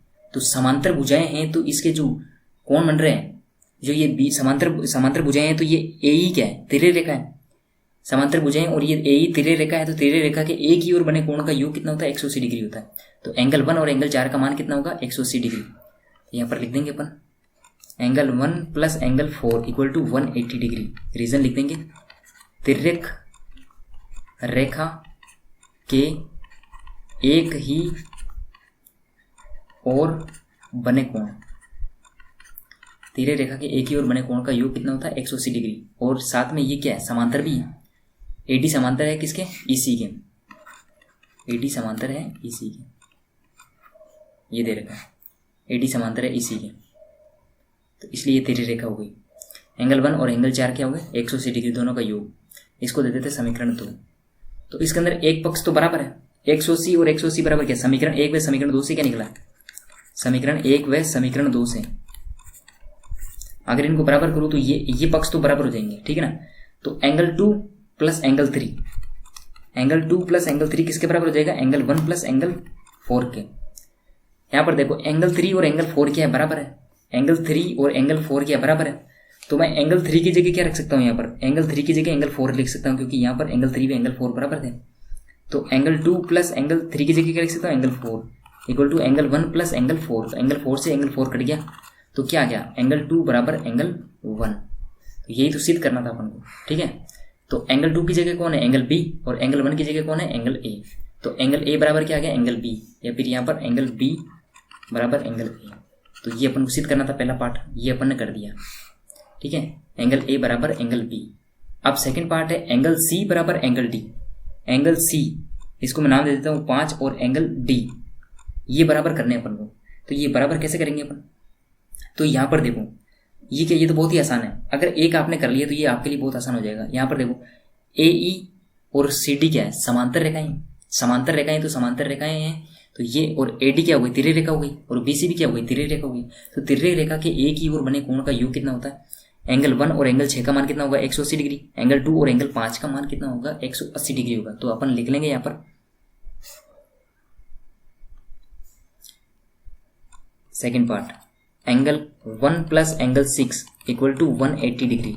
इसका रीजन लिख देंगे, तिर्य रेखा के एक ही ओर बने कोण, तिर्य रेखा के एक ही और बने कोण, तिर्य रेखा के एक ही ओर बने कोण का योग कितना होगा 180 डिग्री। और एंगल 2 प्लस एंगल 5 का मान कितना होगा 180 डिग्री होगा। इसका रीजन भी ये होगा, तिर्य रेखा के एक ही ओर बने कोण। यहाँ पर देखो एंगल 2 प्लस एंगल 5, ये भी तिर्य रेखा है और ये भी तिर्य रेखा है। समांतर रेखाएं कौन सी है, ए ई और सी डी क्या है, समांतर रेखाएं।